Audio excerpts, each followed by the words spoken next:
नमस्कार, स्वागत है आपका मेरे चैनल लाइफस्टाइल विद शिल्पा पे।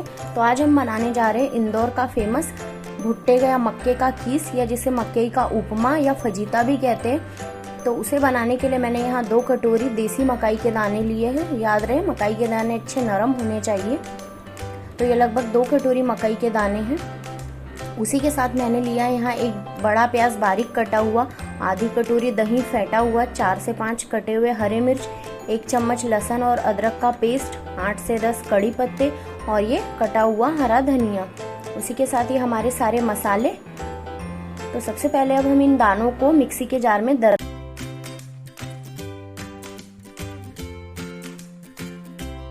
यहाँ इस तरह से पीस के तैयार हो चुका है। मैंने इसमें बिल्कुल भी पानी नहीं डाला है।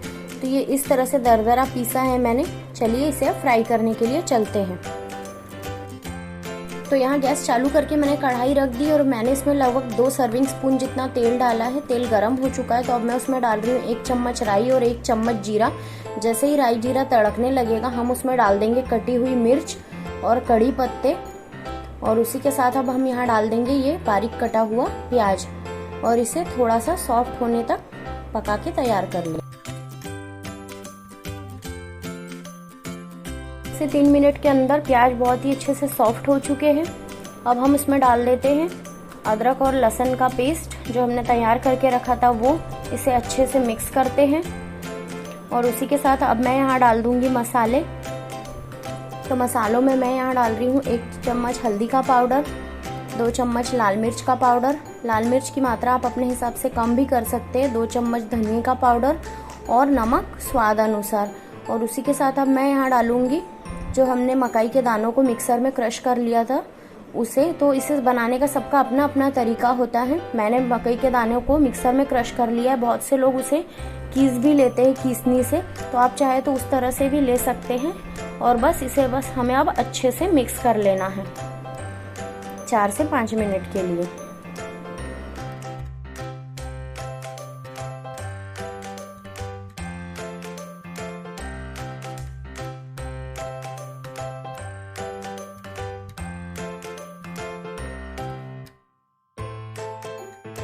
चार से 5 मिनट तक अच्छे से मिक्स करने के बाद अब मैं उसमें डाल रही हूँ फेंटा हुआ दही। तो ध्यान रखें दही फेंटा हुआ होना चाहिए और बहुत खट्टा भी नहीं होना चाहिए।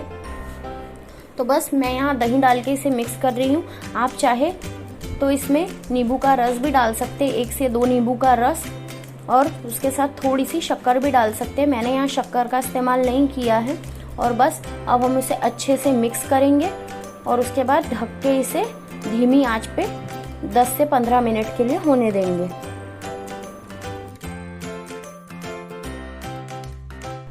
तो लगभग 10 से 12 मिनट हो चुके हैं। अब हम इसे अच्छे से मिक्स कर देते हैं। तो ये अभी पूरी तरह से पक के तैयार नहीं हुआ है। इसे अभी हमें और 5 से 7 मिनट के लिए पका के तैयार करना पड़ेगा। तो अगर आप पहली बार बना रहे हैं तो ट्राई करें कि इसे एल्यूमिनियम की कढ़ाई में नहीं बनाएं, इसे नॉनस्टिक में ही बनाएं, क्योंकि आपको इसको हैंडल करने में बहुत प्रॉब्लम होगी।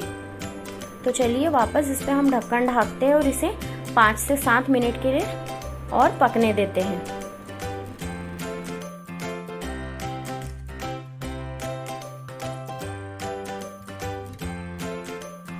तो लगभग 7 से 8 मिनट हो चुके हैं और अब ये बहुत ही अच्छे से पक के तैयार हो चुका है।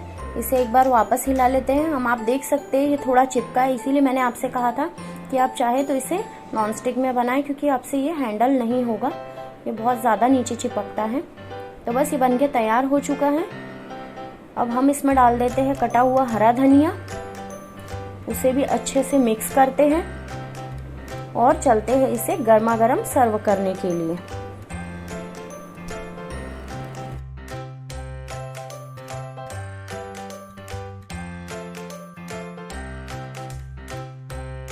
बनके तैयार हो चुका है एमपी इंदौर का फेमस भुट्टे का कीस, या जिसे मक्के का फजीता या मकई का दाने का उपमा कहते हैं।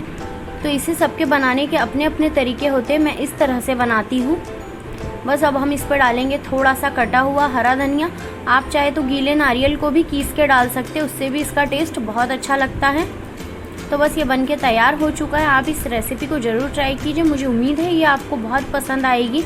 अगर आपको मेरी रेसिपीज़ अच्छी लग रही है तो प्लीज़ इसे लाइक कीजिए, शेयर कीजिए, और अगर अभी तक आपने मेरे चैनल को सब्सक्राइब नहीं किया तो प्लीज़ मेरे चैनल को सब्सक्राइब करके बेल आइकन को क्लिक करना ना भूलें। Thank you.